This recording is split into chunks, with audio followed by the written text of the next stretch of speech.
Good morning, afternoon, and evening, everyone. Welcome to the Game Week 8 pod of the FPL Wire. The international break is almost over, and we are back. I'm your host, Zoph, and I'm joined by my co-hosts, Pras and Late Riser. How robust is the draft looking, Pras? Draft, what I'll say is I'm glad we didn't do drafts last week because I feel like I didn't commit to any structures, anything, because we were discussing pre-pod, right? I feel like I know the players. I know the 8 or 9 players, but I don't know the big structure. Salah structure or cheap striker structure or heavy in defense structure. And it's only 4 positions that need to move to change those things, but it's not there yet. Like I don't feel settled. So I mean, an early warning: people that will see drafts today, these are just an iteration of a thinking, not the final thinking. You What, just want them to watch your team selection video. That's all. Uh, This is just wait for that. I mean, come on, you should do that anyway. Yeah. what about you, Alad? Big up top? I'm not sure about big up top, but it's different thinking and process to what processing actually, where I've got maybe I'd say 10, 11 players locked in. And then there are 4 players that I keep shifting around who I'm not fully sure about. Like, but I think about 10, 11 are locked in. So that's where I'm with my draft. And you can say in your head, that, okay, on Saturday, you reach this because you've been thinking about the wildcard and drafts, and every opportunity you get, you watch an interview. I've seen all the Nuno Espirito Santo interviews that are available on YouTube when it comes to West Ham. I've gone that deep, right? And then you're done in terms of how much more info you can consume. Then you say you park it. But every time you have 15 minutes of free time, also, I'll read this article. Let me look at the ticker one more time. Let me go on Solio for a second. And you keep like doing all of that. So it's never like you're fully settled. Yep. People like I was- wildcarding during an I have- international break, but this is the biggest problem I have during this period, because something or the other you end up over tinkering, doing something sabotaging. So what my brother always does, whenever during this international break, whenever he wildcards, he asks me to send him his first draft. He never said, "Don't send me the draft you're going with the final. Show me the draft you made on the first day of the international break. Don't show me That's the a others." knee-jerk draft. Knee-jerk draft. So for me, it's usually I mean, those are I the have- most stable ones. Later on, I end up doing something silly, getting somebody in, against instinct, try to overthink it. The first one is usually where the gut really goes.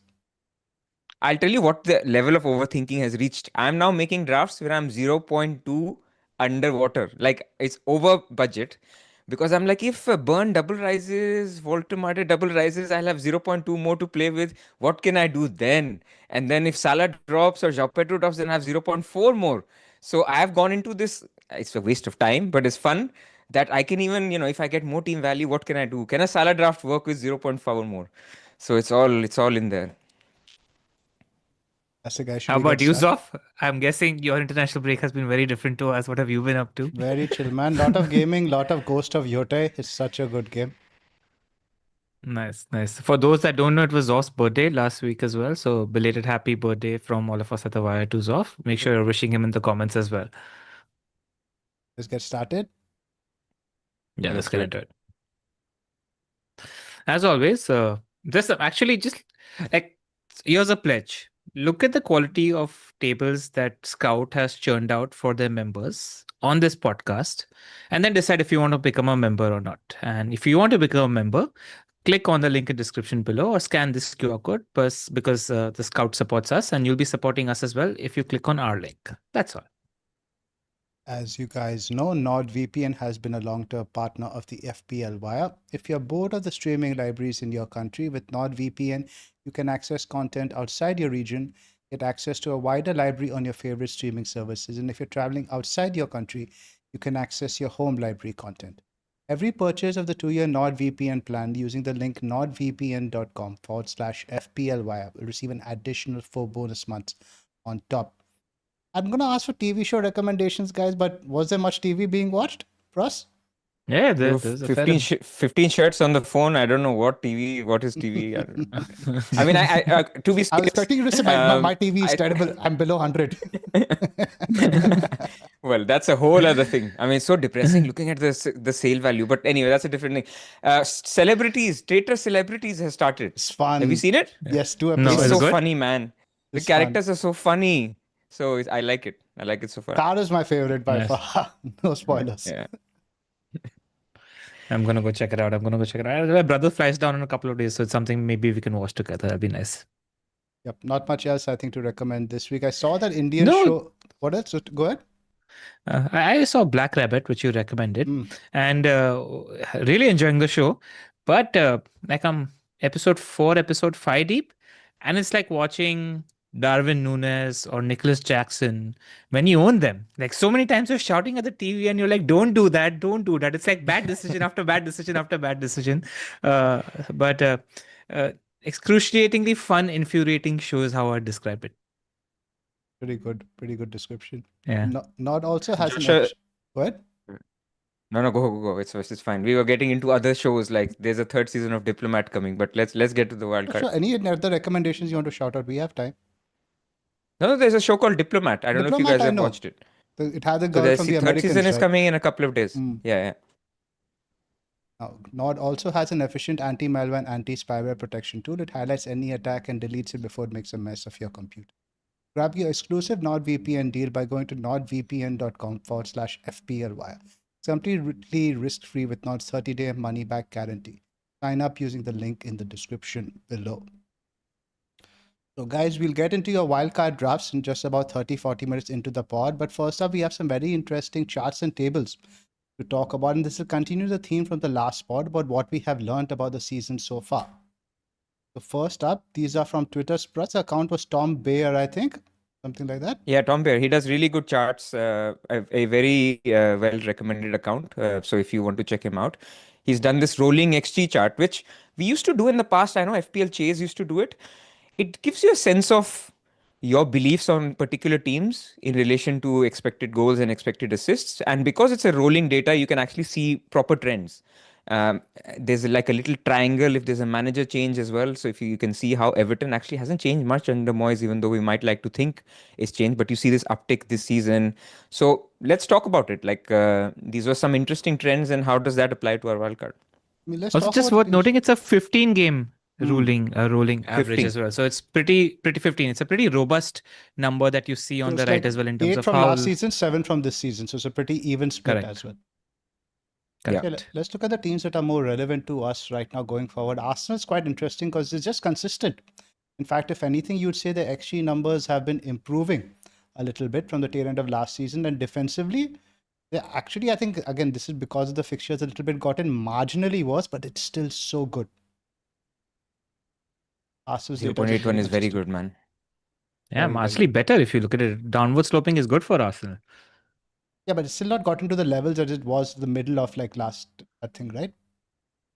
Yeah, fair But enough. it's still Fair very enough. good. I mean, if you can argue last 10 game weeks or 7 game weeks of last season, the league was pretty much gone. So, what were the motivations, etc., etc. So, I think the data will be slightly noisy and their fixtures were harder. So, even despite that, if they're clocking 0.81, I think this is no news to anybody. Their defense is by far the best. And a lot of people, even though there's a temptation to go double attack, double defense is still just really, really good. Also, just to contextualize Arsenal, because the primary thought is I think they had a lot of their first team players injured last season and did not have the squad capable of dealing with that, which is why they were a lot more safer last season. I don't see them being as safe as they were. They're taking a lot more risks when they play their football this season. And I think it's because of the depth in the squad that they have. So they're taking a lot more chances. I think they are a much better attacking force this season. The depth makes a big difference. Yeah. Man City, look at that spike in the middle when they had the whole defensive calamity when Rodri got injured. It's normalized now. Yeah, well, yeah. Not much to see when it comes to Man City at the moment. The interesting team is the upward trajecting Crystal Palace team, man. Like, look at that graph and the improvement under Glasner as well. Just an impressive team that are doing well under no circumstances. And I think, when there are teams to which the fixture ticker applies and there are teams to which the fixture ticker doesn't apply that much. Crystal Palace strike to me like one of those teams because they're essentially designed to be a cup team where it's very difficult to beat them.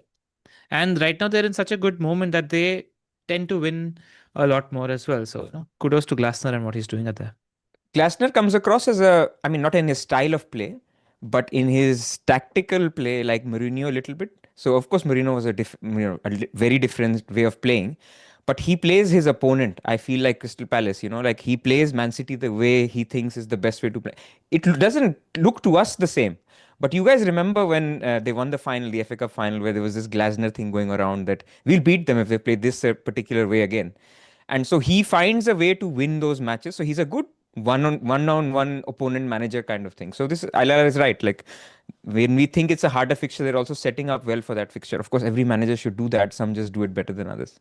But what's interesting for Palace is I think that setup works very well when they're playing teams that are supposedly better than them. It's when they're playing the bottom half teams is when they were playing, for example, Sunderland at home. I know they created loads of chances, but that's where the system sometimes struggles to break teams down. It's a very good counter-attacking setup, very good away, especially against teams that are coming at you. Yep. Fair enough. I mean, the 1.33 expected goals against has surprised me a little bit. What do you guys put that down? Right? Was it It was a little bit lower, but I guess, yeah, fixtures have played a part. They've had some difficult away games. And last season they were knackered, right? Do you remember that fixture congestion at the end where there were injuries and there were games thick and fast? Maybe that has something to do with it. But yeah, that was one surprising thing. Like attack is better than we thought and defense is worse than we thought, at least on rolling numbers. They missed And loads interesting of big because chances. Wordala?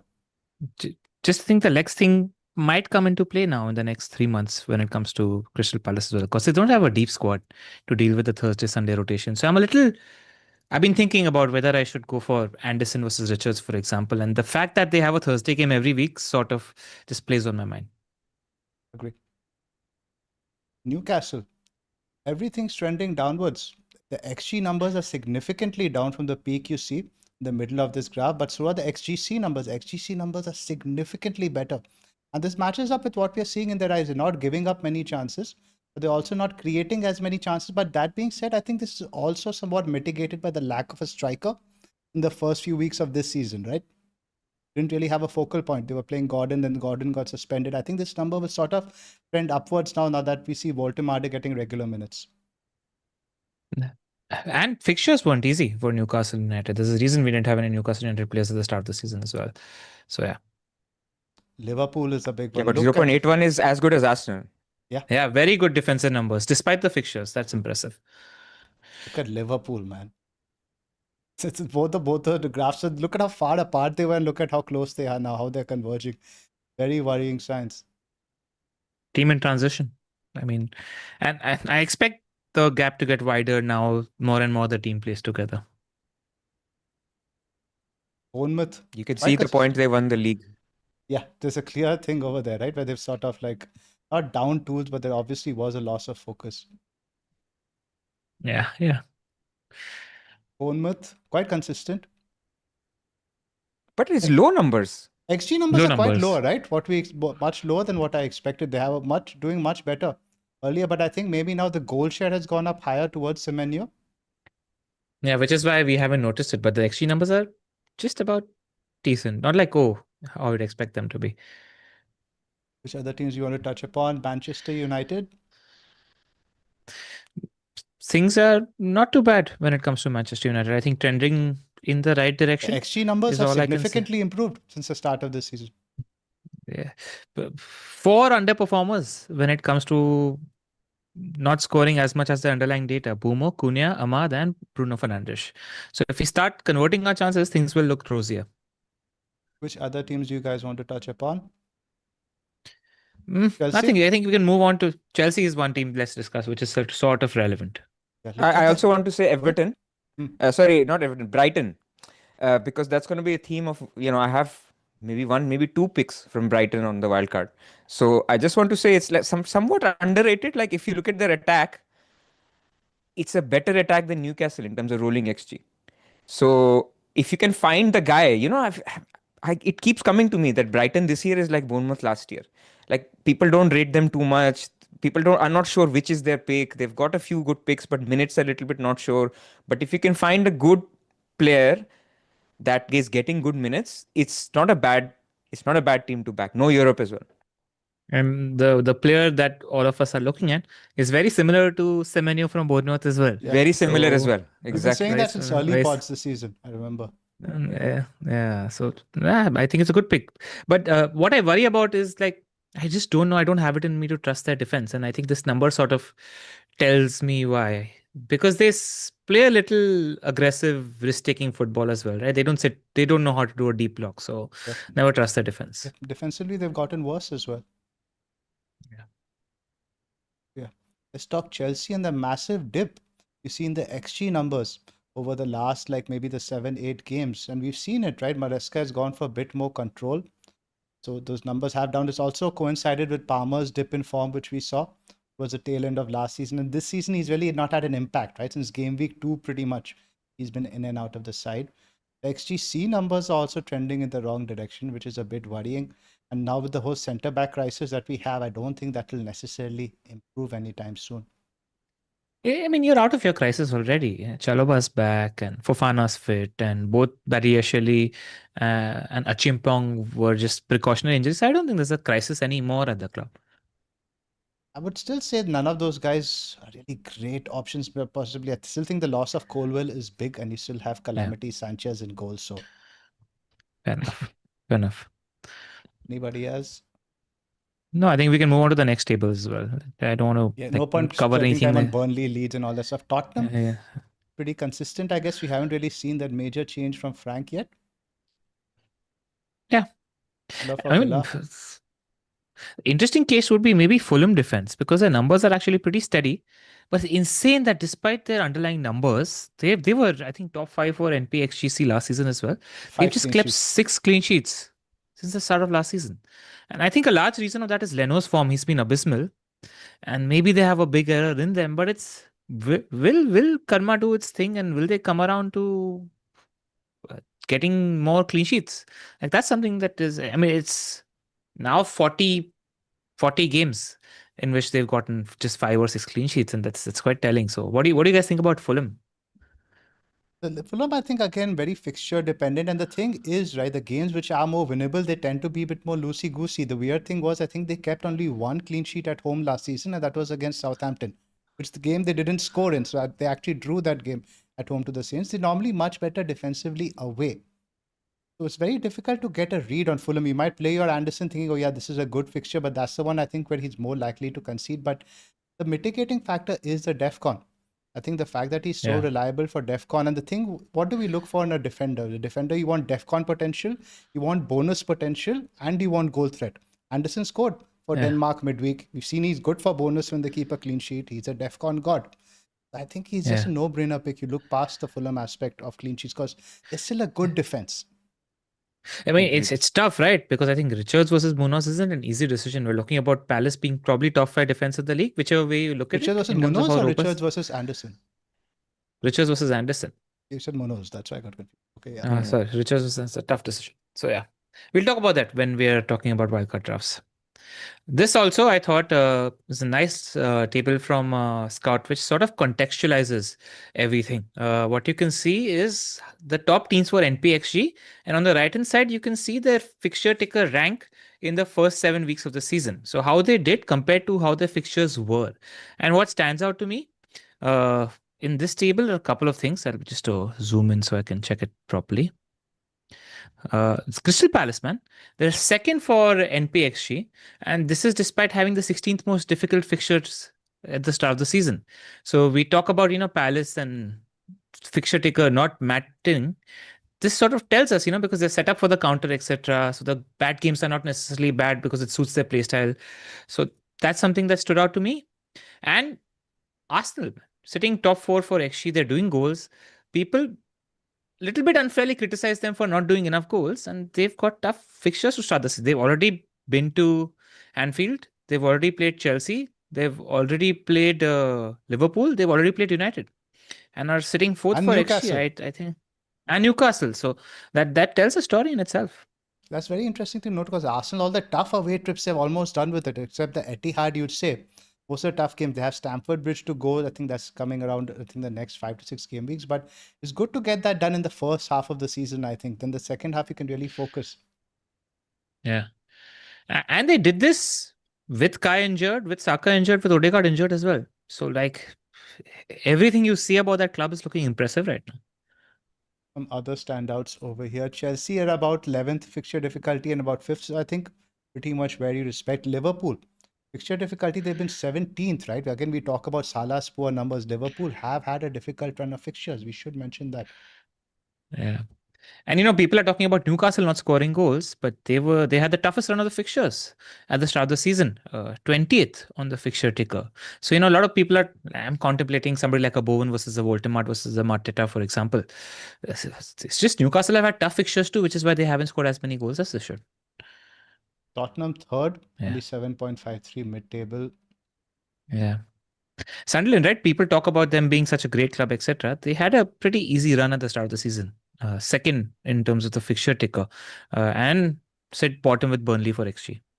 And I think you have to sort of also read this. We're talking about XG, sorry, Pras, also the DEFCON aspect of it.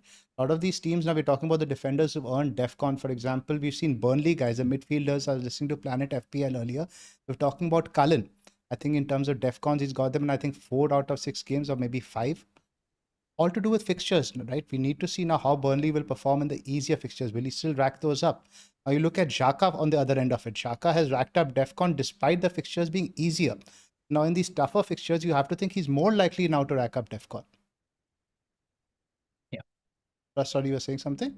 No, although for these guys, they're all tough fixtures, no? Right? I mean, for Burnley and Sunderland, they'll get even tougher for Sunderland, and for Burnley, they'll get similar or stay like this. So, I think what I was going to add was on the topic of Sunderland, just something that has happened in the last hour. Alderete has come off with an injury, with a muscle injury. So people who have him, and he has a fantastic fixture this week. Maybe some had him on bench boost, just worth noting. Yeah. Also, I think it's just worth noting that the quality on the league in terms of, let's say, 5th to 15th, not even 5th to 15th, 5th to 18th, is the tightest it's been since I can remember. Generally, not that much difference in quality between teams. We're seeing that in the results, no real blowouts. Every weekend, it's like you're seeing a 2-1, 2-2, 1-0.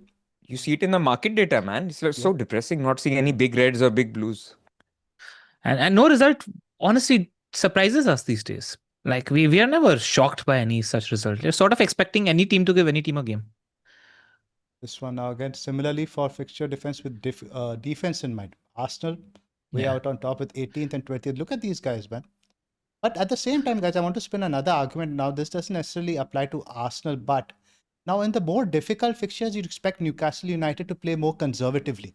Maybe park the bus a little more. In these easier fixtures, don't you think they could be a bit more gung-ho? I'm just playing the devil's advocate here. Could the fixtures have contributed to the team being tighter defensively?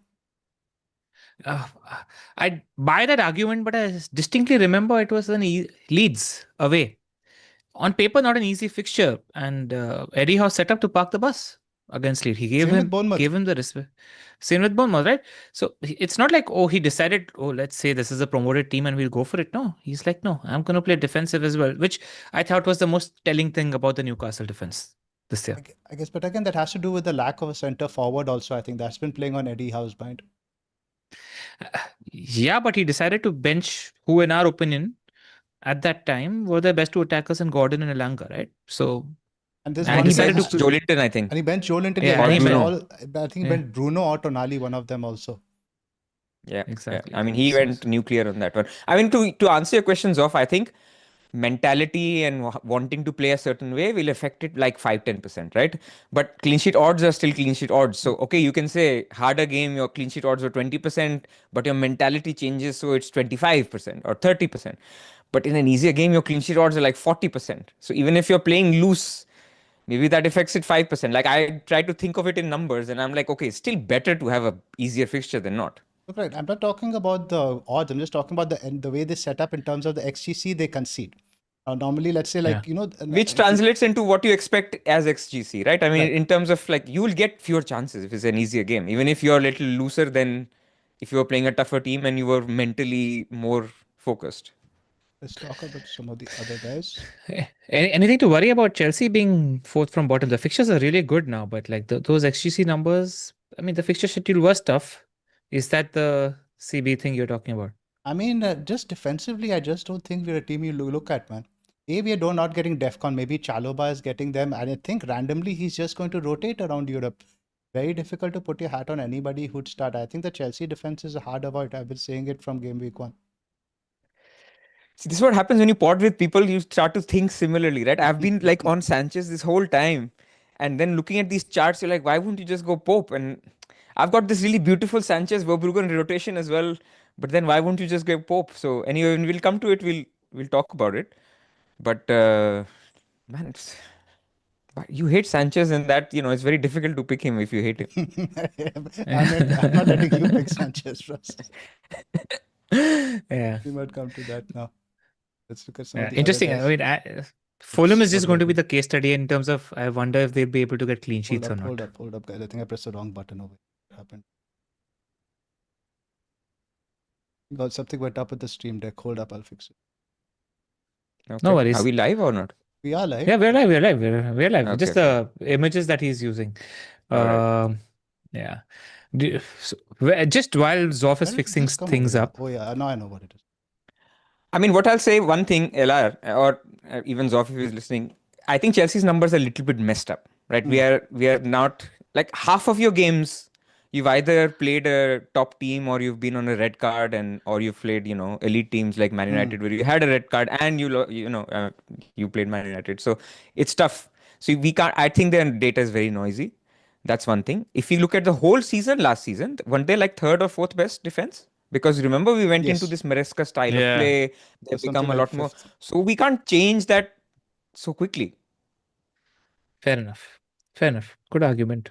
But Zoff's argument against that is like Colville is not as impactful as Van Dijk, but he's a marquee defender in terms of central defense as well. So I don't think it affects Chelsea as much because replaceable quality difference isn't as high as Liverpool, but it still exists.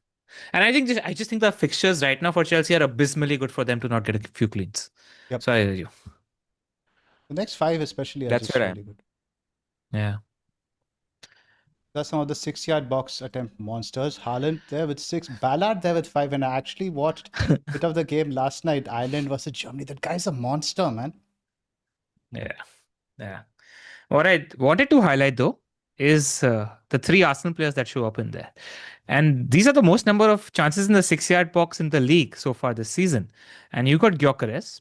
People are not are already like sort of counting him off or etc. But the chances he gets are really good chances. And then you got Timber and Calafiori in there as well, which is just proof in the pudding if you're somebody like me who's convinced by the kind of pick Timber is. So, that I thought was interesting. And just an emerging forward, Mr. Sheshko, if he continues to keep minutes, I think just an interesting pick maybe in 3 or 4 weeks. Plus, any comments here on any of these guys? Fulkrug is out now, so we know that. I think, could that be Bowen in the future? No, did you see the news? The Athletic guy said that they have been training with 3 at the back.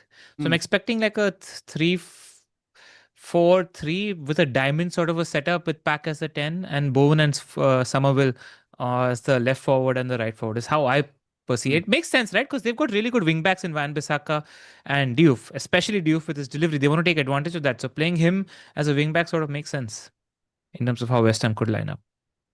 Yeah, the Arsenal one is a good show. The number of Arsenal players on there is quite staggering. Man. You get a shot in the box when you get a header of a corner. Yeah, but Timber is not header of a corner. Like that, I know. I watched the last game as well. I get it. Like his positioning was insane. I get it. Like he was, Saka was holding his width.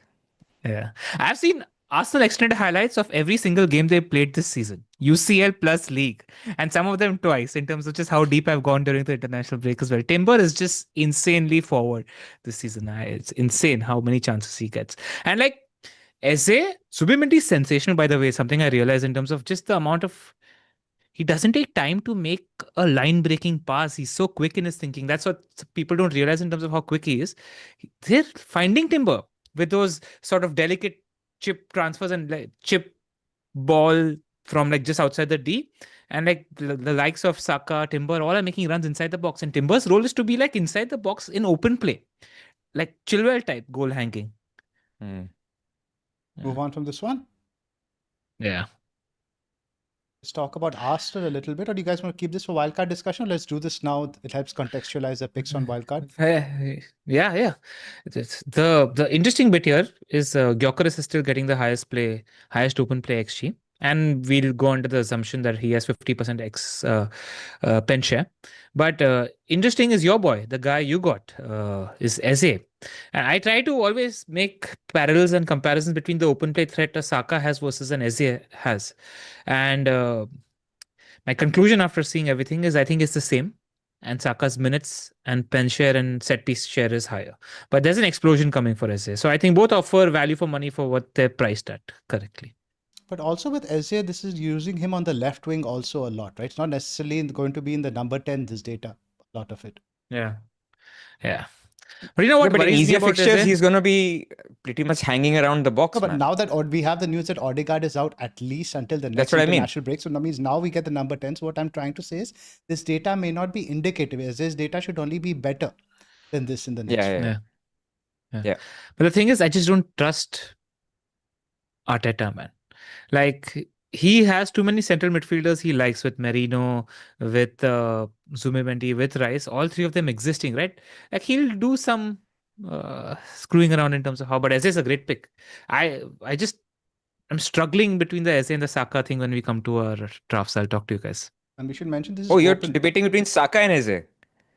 I'm debating between Timber and Both. Eze. Yeah. Like you mentioned, Timber, this is again, we have to keep in mind, this is open play XG. None of this is from set pieces. Timber still 0.11. Saka 0.16. Yeah. And Saka's, to be fair, hasn't had that many minutes, right? He's just gotten into fitness now. So Yeah, of The course, I one think it was game he played, primarily- he was like over 1 XA. Yeah, I think it was Yeah. Newcastle. No, this is XG. XA, he's quite good. That's the next one. Right. But right. The games he played, I Next think, one, was just Newcastle. And then right now he played the last game. Who were the opponents? West Ham. West Ham. West Ham. And obviously the penalty didn't count because this is open play. Let's look at the XA numbers. The XA numbers, he's significantly on top here. 0.41. Timber, he keeps showing up. He's an attacker for Arsenal this season. Quite full on. It's insane. I mean, what this tells me is at least I agree on one front that you don't have to go Raya. Like, you can find an alternative. There are 3 other good picks. If you have him, I think it's fine. Because I have an issue with other picks about Arsenal. You know what will happen by Game Week 12? You'll need money. What will you do? You'll want to sell your third Arsenal. If he is not a goalkeeper. But if he's a Raya, you'll find another way. So that's my counter to it. But I get it that there's enough good picks now, especially now Eze is also a pick, right? That you don't want to have a goalkeeper slot stuck there. There's 6 better picks than Raya in that Arsenal team, in my opinion. I don't want to sit on the fence. I'm not having that. No, Okay, I'll give you 5. Rice, maybe not. Yeah, don't mess The with other Pras. 5, yeah. Let Pras have his goalkeeper. Also, Knock Eze him is out only of a it too better long. pick for 5 weeks. For 5 weeks. Not like goalkeeper you have for 20 weeks. Correct. What if you're planning goalkeeper Is- transfers, Pras? I am planning a goalkeeper transfer. If I go Sanchez, I'll probably transfer him out. Goalkeepers Yeah. are Pras's drug. No, but you know what? The- Let me just make that point as well. Like, we have this stigma, like, oh, how can you make a goalkeeper transfer? Like, we have so many transfers, man, and we are getting defenders who are long-term good defenders. Are you touching Senesi, Anderson, Gabriel for how long? Like, until they get injured. So there's only so much you can do in your attack. If you use one transfer and do Sanchez to Petrovic in Game Week 12, what's the big deal, man? Like, or Sanchez to Pope, like, you can see their fixtures and then do it. It's not such a big deal.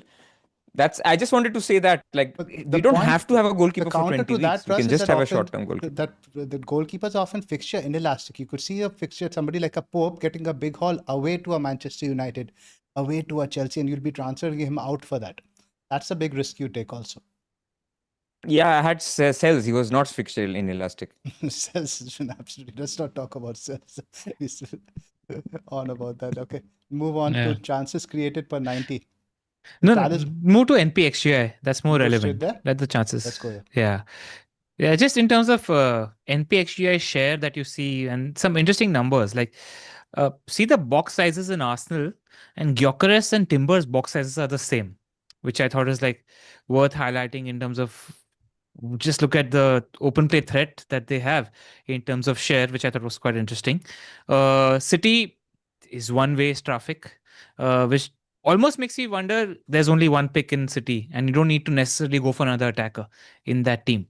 Uh, United, it's quite split in terms of open play threat and something we know when we can see as well. There's no standout pick. And Bruno holds his own up against the others when it comes to NPX share. So you have to give him that as well.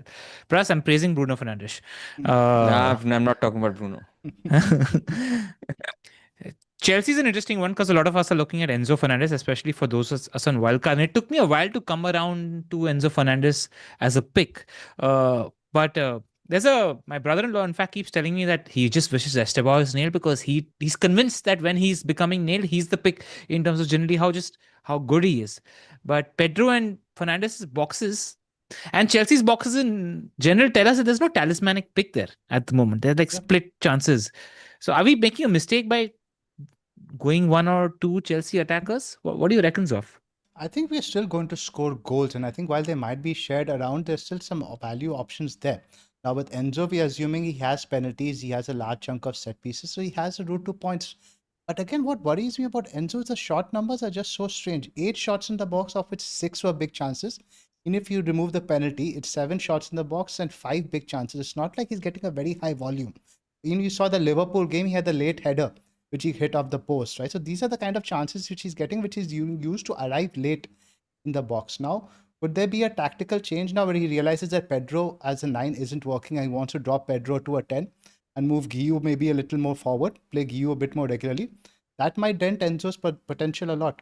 So I think that is something you have to keep in mind. Is maybe something wishful thinking me as a fan. Because the Pedro thing at centre forward is just not very viable. Yeah, and I remember there was this Maresca interview of 3 or 4 weeks ago where he said that he prefers Pedro as a 10 and a proper 9 as a 9 in the easier fixtures, and he prefers Pedro as a 10 in the Pedro as a 9 in the Liverpool kind of fixtures as well. So maybe you get to see some Guiu minutes, but the counter to your point there is that they're easy fixtures. Even the 8 is pretty much like a 10 in the easy fixtures in terms of just standard position. Exactly. Yeah, so then add set piece spends and stuff. It's a hop on, hop off pick. It's not a set and forget glue guy pick at all. It's a fixture dependent. Correct. You just play him out for the next 5. Like, would you get him over a Paqueta? I don't think it's even a contest. It's easy, Enzo. I don't know. I mean, it's close.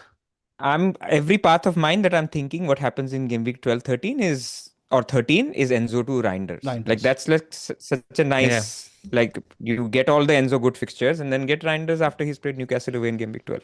Agree. Fair shot. Some of the other teams Crystal Palace. It's what we see. All their chances are falling to 2 players. It's like the most predictable goal notification you'll get ever. When you're seeing Crystal Palace, if you see anybody but Mateta, Sarr, or maybe Munoz, you get surprised because they're genuinely the 3 goal scorers in the team and there's nobody else who's a goal scorer in the team, which is quite telling and predictable and good from an FPL point of view, I reckon. With Liverpool, it's quite spread out, huh? That was the Gakpo, Salah, Ekitike awards. And Isak about to enter the frame. Semenyo doesn't have as big a box as I would expect. I thought Semenyo would be hogging a large chunk of it. He's overperforming massively. And Mateta is underperforming. I was reading a stat. He's had 19 shots, 9 big chances, and 2 goals. He should be 2 or 3 goals more this season on average as well. So that's massive underperformance. Any other names? Well, Minte is interesting. Yeah, decent box looks big, yeah. Yeah, decent box. We have to give a shout out. I sent you guys the name. Do you have the name of who did this? You shared it. Hold on. Yeah. Have a look. We'll give it out later. There's one more graph over here I forgot to add, which I had posted on our Patreon and on our Discord about the baseline BPS that Pope is dominating for Newcastle. And plus, this goes back to the goalkeeper argument I was making about Raya, right? With Raya, the thing is, the bonus potential is so rare, right? The potential to get anything above a 6 just seems so minuscule. And with Pope, what's happened with the fullbacks, both Livramento and Hall being out, the centre backs aren't racking up the baseline in terms of passing. They don't necessarily progress the ball in the same way. So Pope is top for baseline BPS for Newcastle. So anytime they get a clean sheet, and especially with something like a 1-0 or a 2-0 or maybe a 0-0 rather than something like, a 3-0. Pope is always going to be thereabouts. Yeah. So you're looking at maybe a 4 to 7 thing for a clean sheet there. That's what's appealing for Pope for me. Fair enough. The chart is from FPL Pulse Stock. Yes. Good FPL shout out to underscore him. Beautiful chart. PULSE underscore talk. Yeah. It's so nice. It just changes perspective when you see things played out and displayed in a certain way. Attack returns per 90, this is more output than underlying data, right? Yeah. Output in terms of what came through as well. So, just tells us overperformance and underperformance numbers. That's about it. I think we can move to our drafts now. Do it. Like and subscribe plug before we do. Go on. Why don't you do it, Zoph? Because you come up with a more authentic like and subscribe plugs. People listen to you. So we're going to spend an hour on these guys. Even if you guys aren't on Wildcard, somebody like me, it's important to pay attention to the picks that these guys are getting. A lot of them may be worth a transfer. Maybe there's certain picks you can take on as well. So pay attention to this section. And if you found this video useful, please do hit the like button and hit subscribe as well. I've booked my trip to Thailand for Christmas. Hopefully, maybe these guys can get there. Maybe let's set another short-term target, guys. 45K. Could we get one of you to Thailand? 45K. Yeah, 45K. But 45K we won't by crash your Christmas. party in Thailand, don't worry. So go ahead, hit that button. And now, Ella, let's talk us through. All right. This is the main draft. While tinkering, this was sort of my second draft. Just for the benefit of the listeners, I'm just going to read it out. This is where I am at the moment. And what I love about this draft is 0.0 million in the bank. It's always something about having 0.0 million in the bank which tells you, okay, you've hit the spot and this is right and this is how it should be. I've got Dubravka, Pope as my keepers, Gabriel, Timber, Senesi, Rodon, Anderson, Saka, Semenyo, Enzo, Sarr, Dewsbury Hall, Bowen, Pedro, and Haaland. Just a little bit of primary reasoning behind the picks. Pope, I think Newcastle's defensive numbers are really, really good. The fact that they were second for XGC. And when Zoph showed me the bonus points potential that Pope had, I was sold. I'm like, he's capable of making saves. He's a good keeper. He's got bonus points potential. I don't want to overthink it. Reliable defense. Will never really feel like a fire transfer out because Newcastle are Newcastle in terms of just a reliable defense. So that's where I am at the moment. And I don't quite trust Petrovic or Kelleher as much if I wanted to save money when it comes to Pope. I think the upgrade in quality is significantly higher if you go to Pope. Dubravka, best 4.0 keeper. In defense, let's talk about the three main things, which is I started my draft thinking about where I want to go with Arsenal. And after seeing everything, like I've come to the conclusion that if I wanted SA, in addition to Saka, I'd actually be more open to losing Gabriel than losing Timber. And that is how convinced I am about Timber as an asset so far this season. Because he's just a bloody forward attack-minded monster this season. And it's insane. And like I feel like while it's hot and while he's hot, play him. Try spiking a couple of double-digit hauls. Zoph did it and managed to spike a double-digit the moment he came. There are a couple of double-digit hauls there for the taking when it comes to Timber. And the numbers tell us that. Only thing is you might get not even a sub. Because I looked into the numbers. Arteta does bring on his fullback for 20-minute sub appearances. So you will get a dud one-pointer in a game where you're not expecting in maybe 1 or 2 out of the next 6 games. And that's the worst case scenario. So just be ready for that if you're going for somebody like Timber, because you need to be prepped for that. 2 out of 6 seems high. I would say 1 out of 6. 2 out of 6. Oh, I thought he said 1 No, or he 2 said out 2, of but I 6. think maybe I said- more likely. 1 out of 6 is fair. I said 2 out of 6, worst case scenario. Like you need to be Yeah. prepped for yourself, because if you're talking about like, and I just think the haul capacity capability of Timber is really, really good. And I just think how the fixtures have lined up if you go to LegoMane's charts off. Because I was thinking about This when one, he right? could be The hop rotated, on, not hop this off one, the Europe one. The Europe one. Because I was thinking about when the rotation for Timber might come. And the beautiful thing is that Carabao Cup exists. And I think that is just the game where he plays Ben White. In between game week 9 and 10, he's got Brighton at home. That's the game Ben White is playing. So if Timber has got his rest against Brighton, then he plays for Burnley. Maybe he plays Ben White against Slavia, which is an easier fixture on paper. Even if he doesn't, I think he flogs Timber into the ground because I think they smell that league is that important. And there's an international break after that. So I think Fulham, Crystal Palace, Timber pays because they're just not easy games. They're tough games. Then Burnley is where you want him to play, and the fact that they're playing Brighton in the Carabao Cup. So I think the next 4 games you're covered. Then you got Spurs, which is immediately after the international break, Timber's first choice. So the fixtures that you're looking to spike, maybe one is a threat. I was just thinking about the potential rotation as well. And Just to add up on that, Gabriel, just mention that again, yeah. Fulham Palace is an 8-day turnaround, not a 6-day turnaround like we saw for the West Ham game. That again helps in terms Yeah. of rotation over there. Burnley, Sunderland are also defenses that are going to be lying deep. He needs a Timber sort of run to unlock Saka also on the right side. The interplay between those two is a big factor. And look, Yeah. right after the international break, look at the 2 games they have also. It's Tottenham and Chelsea. He isn't playing Ben White Yeah. in those. So I think at least for the Yeah. next 5 to 6, you have a short-term clear trajectory. The tricky period is, of course, 13, 14, 15, where 14 is a midweek Premier League fixture. This is the one you really need to Yeah. worry about, especially because it's Brentford at home, which is more of a winnable game. Yeah. I also think I I might reckon- want money in the future. There's a potential transfer in the future because I will want to put more money in attack when Liverpool and City have the monster fixtures together. I can go Timber down to a 4.5 defender of choice during Christmas period because I think centre backs will be more useful from these middling teams during that period anyway. That's how I'm thinking about it. When you reach Yeah. Game Week 12 after the international break and you look at the fixture ticker, you'll go like, I don't need double Arsenal defense at that point. And then there'll be one guy who's the unicorn pick who I've been chasing since Game Week 1. Van Dijk has amazing fixtures from Game Week 12 onwards. You just move from Timber to Van Dijk. At least that's how I'm thinking about it. Like, there's no chance I won't have Van Dijk by Game Week 12. Yeah. Gabriel, the stat that stood out to me is his jump from 5.5 DEFCON per game to 9.7 DEFCON per game. And the fact that Calafiori is so attacking sort of makes sense where he's getting more DEFCON and the league being more direct. And I think Arsenal are taking a little more risks this season as well, which is why Gab has a lot more DEFCON this season. I don't think it's just coincidence. Senesi, no-brainer pick in my opinion, despite what Andy Martin claims on Twitter. I just think he's a monster when it comes to set pieces, when it comes to DEFCON potential. And you won't play him every week, right? Yeah. And You're the not playing him rotation is next week covered. to Arsenal. I'm Or not playing who him is he this playing week. next week. I'm not Yeah, playing him we're this not playing week. him this week either. Exactly. So yeah, you can have him for long term. Exactly. And his set piece potential is insane. And the Senesi and Anderson are the kind of guys who are going to be useful in December. So it's good to have them in place now before the rotation comes through. And I like the fact that they're central defenders who don't play in Europe.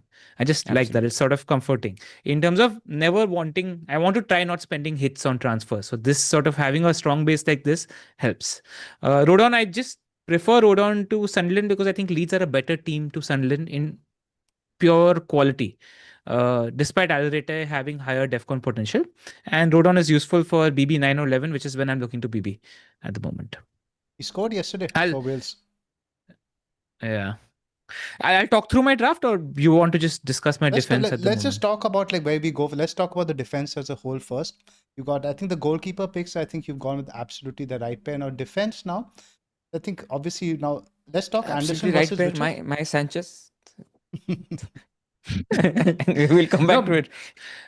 Pras, to be fair to you, I've considered Sanchez. Like if I wasn't going Pope, I would probably go Sanchez Have because you the loaded- fixtures for Chelsea are ridiculous. They're Have you genuinely loaded that ridiculous. rotation, Zoph? I think I did. Guys, Yes, guys, we I have got to here show we you. Like when you're over tinkering, sometimes you get like this moment. You're like, Chelsea games. Okay, let's look at Chelsea's games. Which games do you not want to play your Chelsea keeper? Away to Spurs, game week 10. 13. Arsenal, game week 13. Away to Bournemouth, 15. game week 15.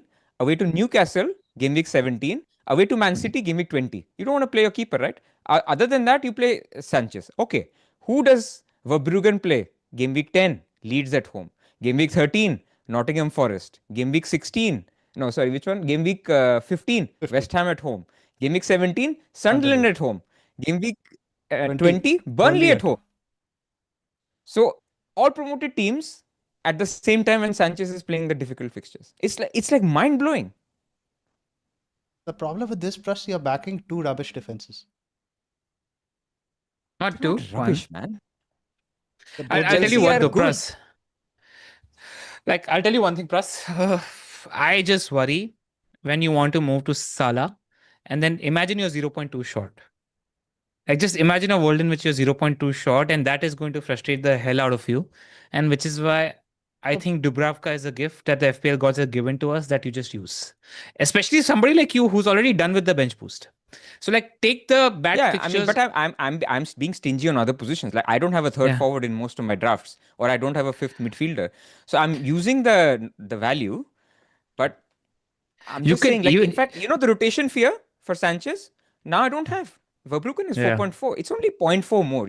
Okay, I get it. It's Yeah. 0.4 more, and it's zero point 0.2 more than if I went Pope and Yeah, Dubravka. So we have to think 9.3 about that versus like 0.2. 9.1. Yeah. Yeah. So it's not that different.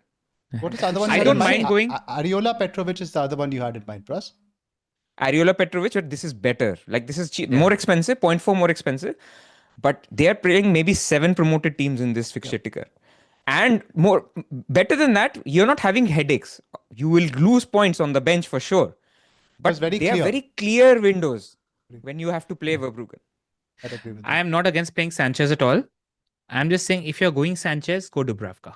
It's just going to be useful in the future. Like imagine being the only manager who can own Salah, Palmer, Isak, and Haaland or something of that sort because you're going OB for your third striker spot in Dubravka. Like Pras, I'm showing you the dreams. Don't Dude, spend we are zero point 0.4 poor, million man. here. Yeah, this is like people sitting on the streets and discussing, I'll live in Shah Rukh Khan's house or whatever. Dude, we can't, man. We have not wildcarded in six. We have no money. नहीं नहीं मन्नत की मन्नत मांगोगे तो मन्नत आएगा. All right. I For think those let's that don't know, Mannat is Shah Rukh Khan's house, who's a Bollywood superstar. Anyway, uh, getting back to it, guys. So I where guess my Senesi, dilemma is. yeah, I think you have to talk about Anderson versus Richards. Let's spend some time there. Yeah, Anderson versus Richards is where I want to spend my time. I've sent you the rotation for my defense. Do you have that? Of course.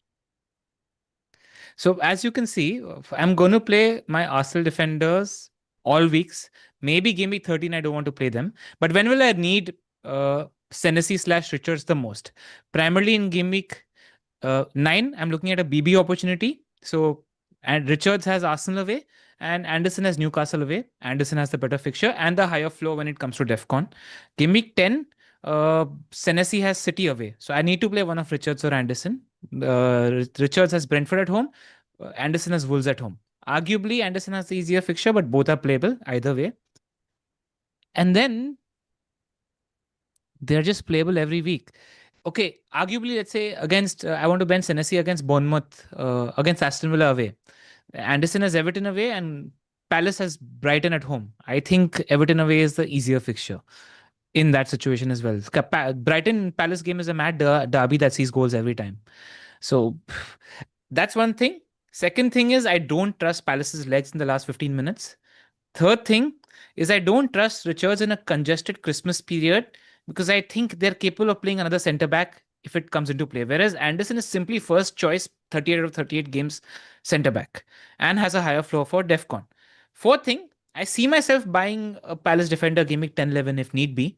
And I think there are 3 better picks as Palace defenders, slightly higher price, but I just think they're better picks. So when I want to be in the market for a Palace defender in the future, I don't want to. The fact that I already own a Richards make me not double up on the Palace defense and go for a Munoz or a Gay, for example. So that's where I am in this debate. Pras, where do you What do you stand on the think? 4.5 guy? If you had to pick just one. Anderson. But for all the reasons LR said, like I agree.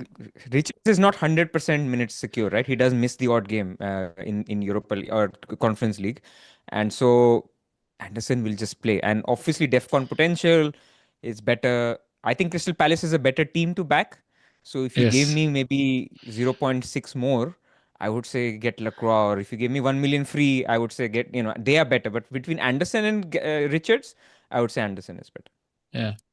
Also, there was just a thinking in mind because I feel like Munoz is just coming into his own. I feel like the reason he didn't perform as well also, I just think there's a massive difference in Munoz's potential when he plays with and without Sar.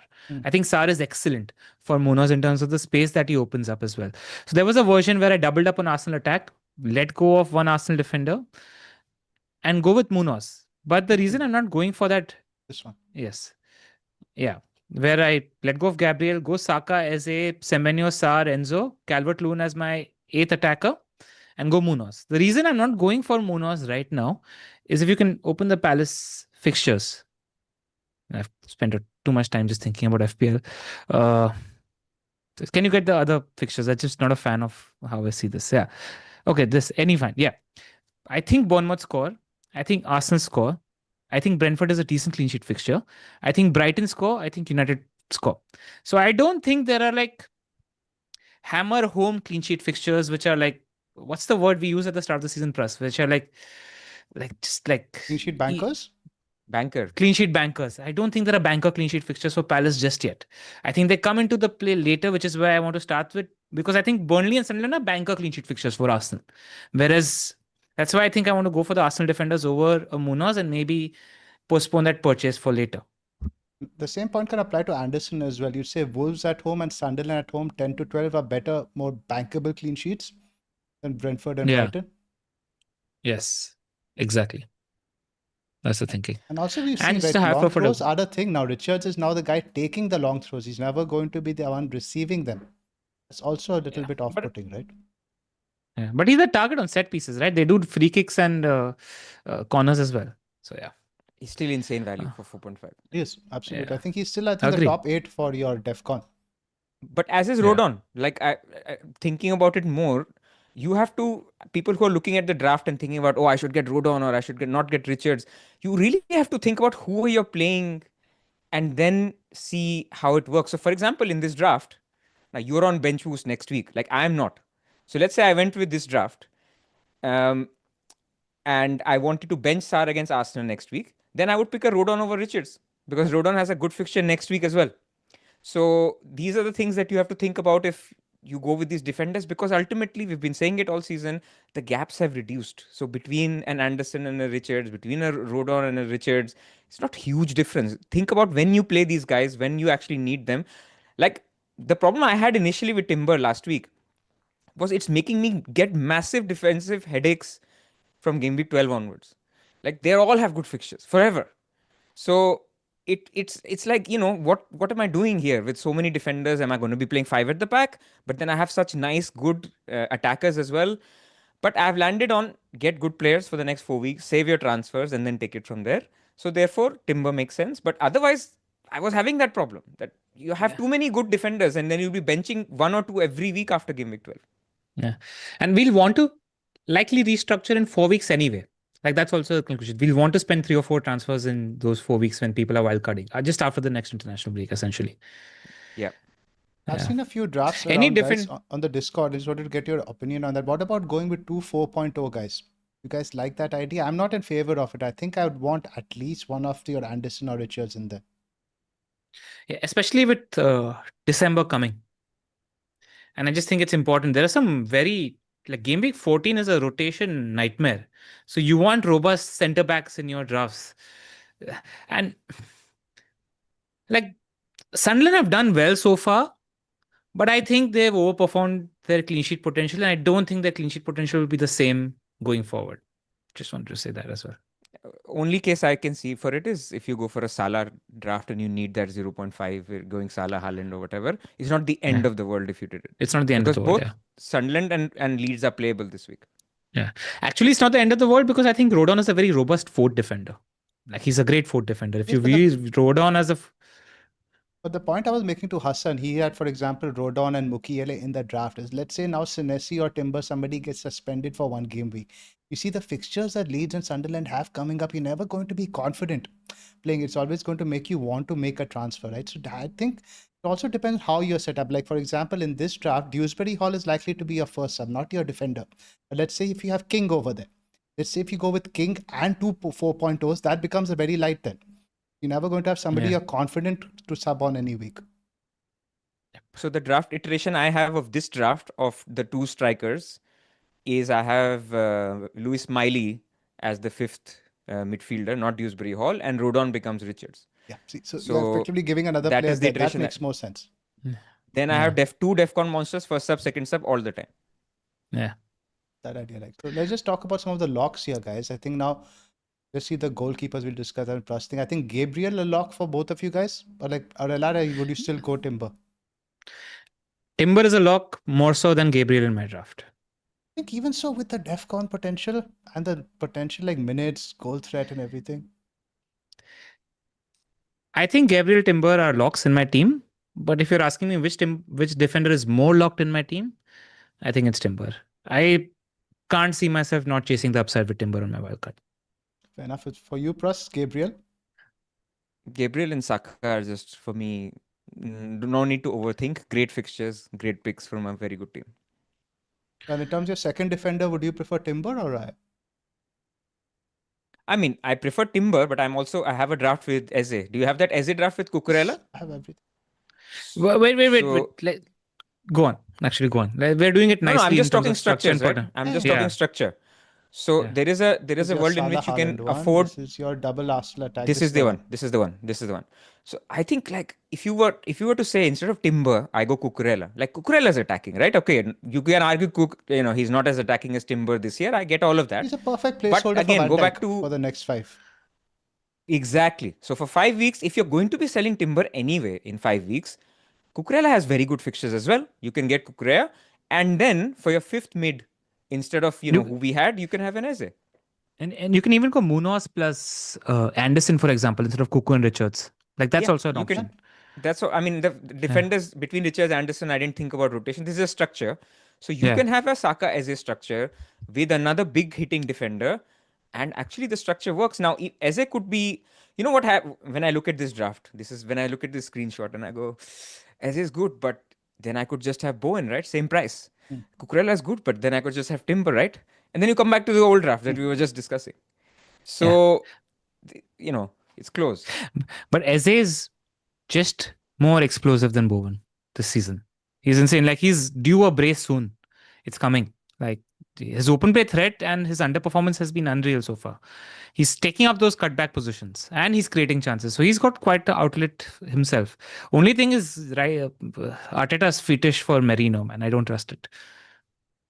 But in general, from what I could tell, you guys are more leading towards Arsenal double defense versus double attack, which I would agree with. Yeah. And all right, I'll just quickly talk about my attack. No, let's just finish about defense because I think let's just complete it now. Senesi, an obvious inclusion, no spending time over there. For the 4.0 guys, both of you guys prefer Leeds over Sunderland and Burnley? Yes. And the Leeds covers next 2 fixtures. And 4.5 guys, you guys like Anderson over Richards? It's tough between the two. I don't think it depends on your rotation. That one. Fair enough. That's a good shot. Okay, sorry, Ella. Now let's talk about I can see myself going to Richardson, Anderson. I'm literally 55-45 at the moment. Like one of the spots I've debated the most, which feel like on the fringes of can go either way, is the Anderson Richards spot. You remember game week 1 you messaged me that the one guy you're having FOMO about is Anderson? Yeah. And he did so well. I mean, not so well, but he's done well, yeah. Yeah. But okay, let's talk about the attack. I want to talk about Saka versus Eze right now, first up. Because Eze allows me a lot more in my draft. Where would you spend the money? In terms of... Let's say you went Eze, that's about 7.5, 2.3. But I want to objectively talk about Saka and Eze first. Okay. In terms of Eze's open play threat is pretty good. But I just feel like the shift in Saka hasn't been tactical or all of that. The shift in Saka that is visible to me is just aura. Like he's got big boy aura now. Like I don't know how else to put into word. Like it's just the video that I saw when Gyökeres came running behind me. Saka, give me the penalty. And he said, then like Saka said, he said no, walked off and took his pen. And then if you see the first sentence from his interview as well, and the guy interviewing us, what was in your mind? He said, what was on my mind? My mind was to get the ball and take the penalty. Like he's turning into this he was always a killer, but he's turning into this massive killer, captain of Arsenal, knows that they are the favorites to win the league and he's the best attacker in that team sort of vibe about him right now. So you can't go wrong.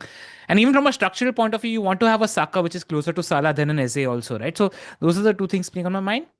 But what does Eze over Saka allow me? It allows me Isak over Bowen in terms of a spicy punt, because Liverpool's fixtures for the next 4 or 5 are pretty good too. Interesting. So that's the, like, do I go the spicy Eze Saka? And it allows a downgrade from Enzo to Paqueta, by the way. So that's also a factor. So that's the spicy draft.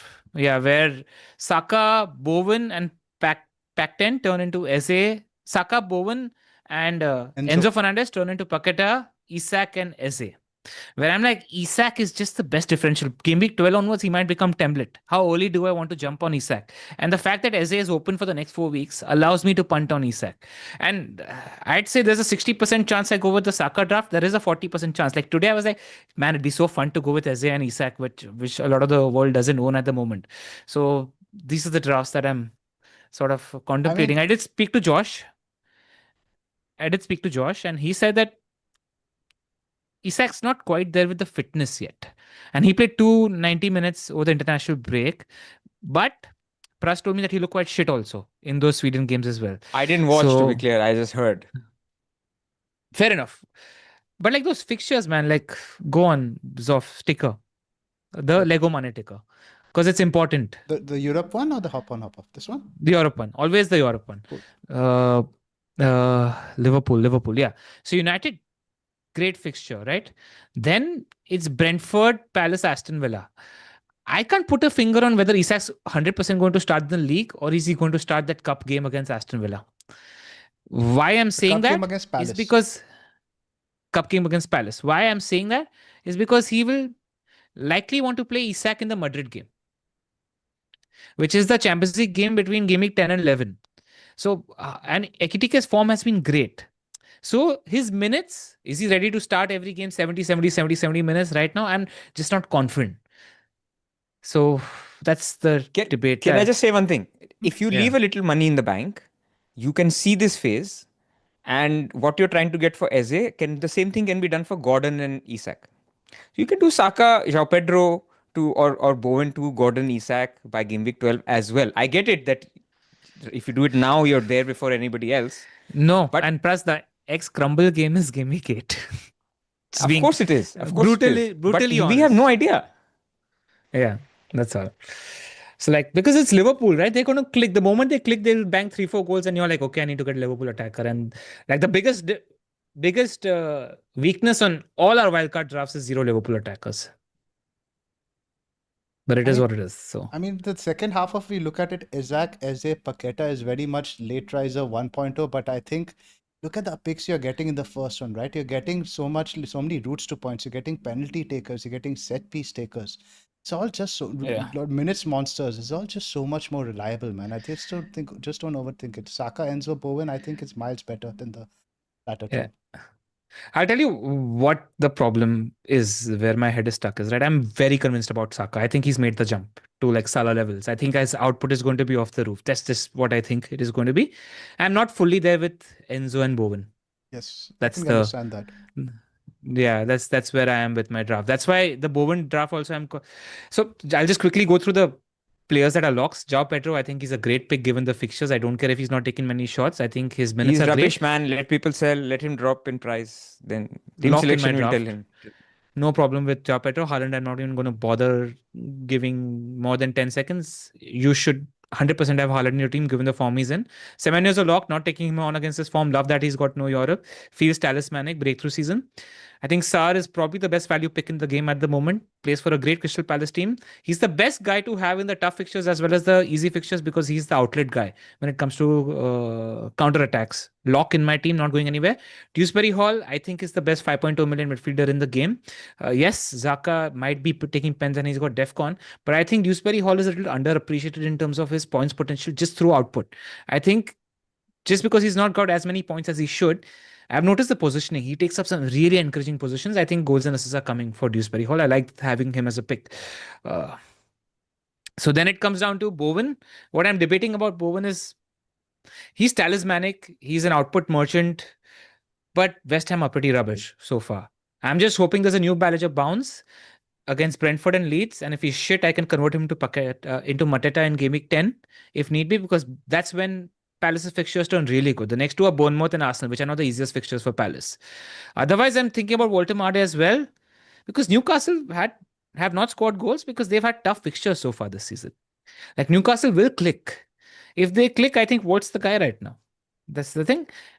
And there's a version of the draft that I haven't spoken about. If you could go to this Saka draft, Zoph. One before?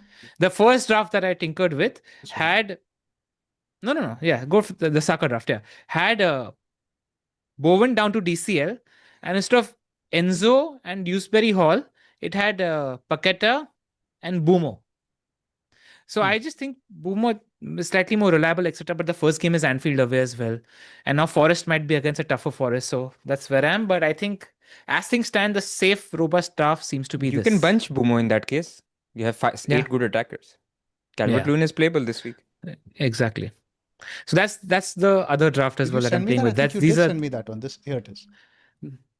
no, this isn't that. This is the Munoz draft. This is the Munoz I one. haven't sent Okay, the I remember Boomer. Calvert. This is Yeah. the one I remember because you had DCL in there. But like Pras mentioned, if you squeeze Boomo in there, some of that SA slot, maybe take Munoz up to Gabriel, you could potentially bench Boomo in that. Yeah, no, don't show this draft. The Boomer draft comes into play in the OG Bowen draft. Yeah. I think this is the winner, man. This is I think this is the winner. What about TJ, I man? also- Let's talk about TJ versus any of these guys in midfield. Is he in consideration? Just before we move to TJ, I just want to say a word on DCL because there's been an insane amount of conversation about DCL on X this week. And I am like, just go watch Leeds United play. Like they wiped the floor clean with Spurs, completely dominated Spurs. They gave Bournemouth, the form team of the league, a run for their money, and they smashed Wolves. I just think they're underappreciated as a team in terms of how good they are. I spoke to Berin. Berin said that DCL has been way too good for his minutes not to be secured and might be on pens. I think he's a ridiculously high value pick. Is DCL in terms of what he offers. Like he might be a pick where you don't need to get rid of him also. I think his finishing ability like people talk about his shitty finishing ability. Watch, he's been so good for Leeds in terms of what he's done for that team. So like that's another thought that I have. The DCL Boomer feels nice.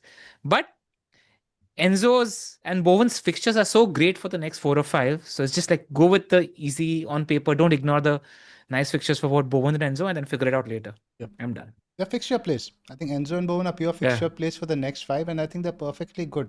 They are talismanic, at least in the short term. I don't think you need to look past them. But yeah, let's talk about TJ now. Would you pick TJ over any of these guys? Now let's not look at Dewsbury Hall, obviously.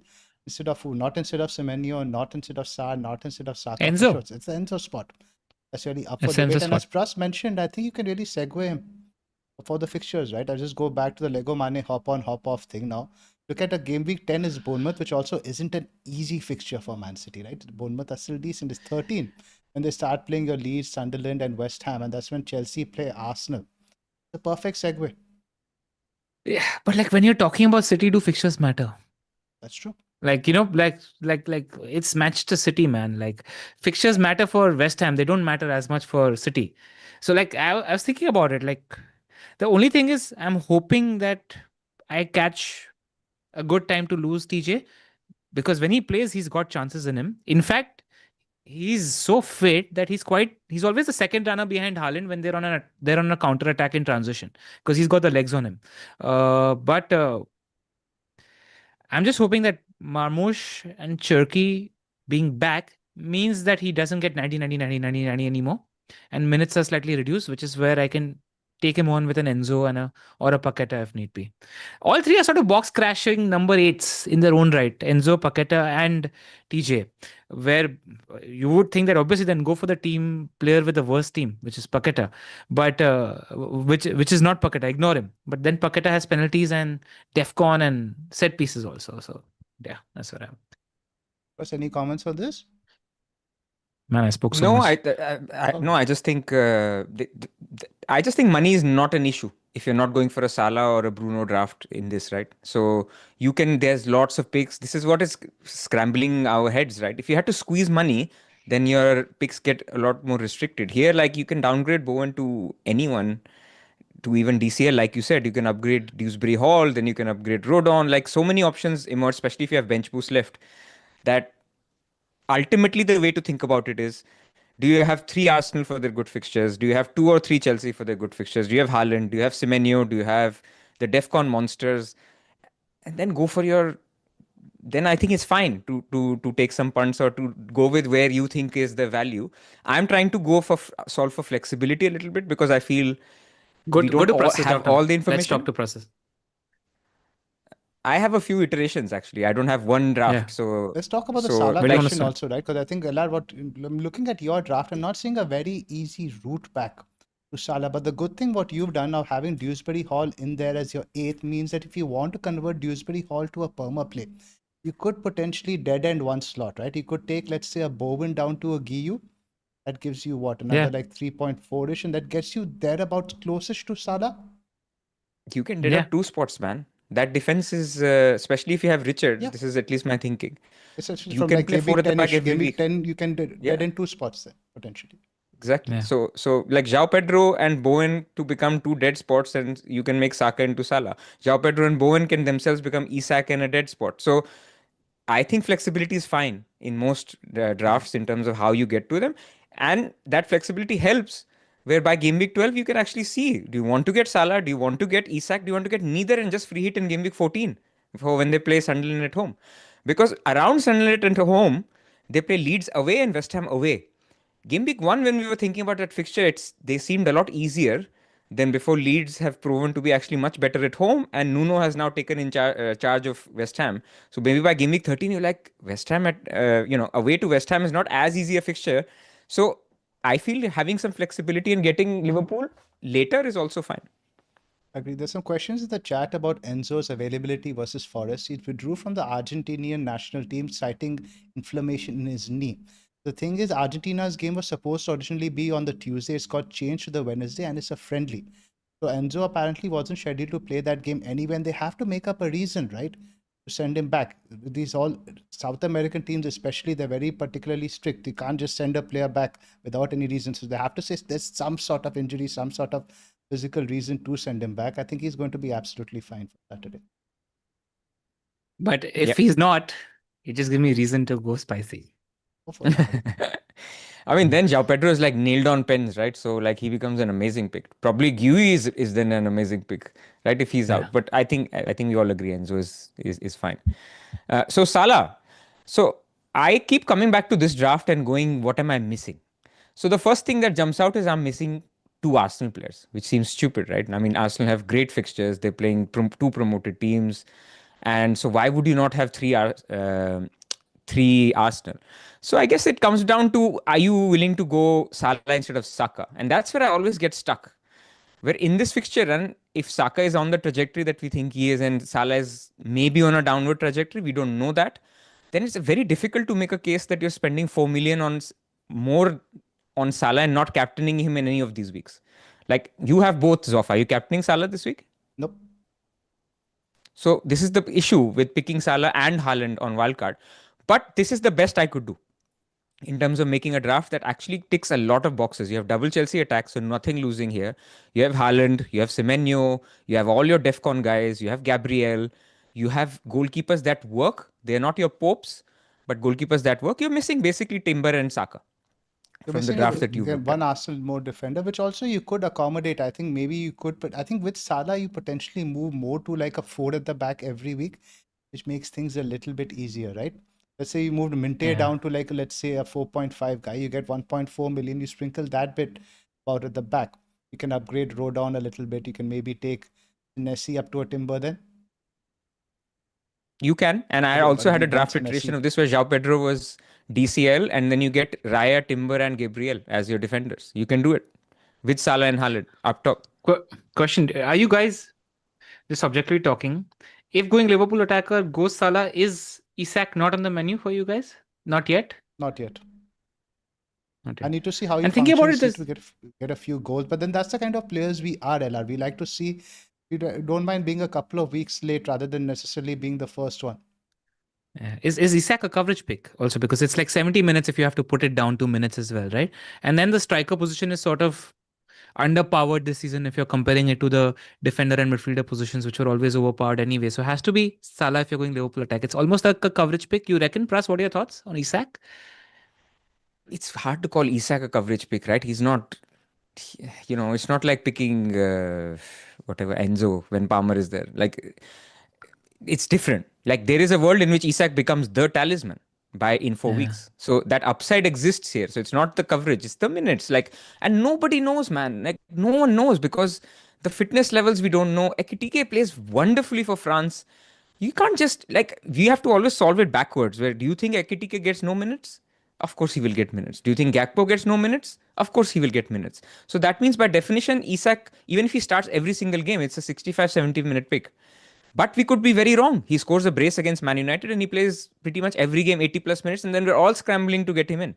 That also exists as a scenario. So I can't call him a coverage pick from that point of view.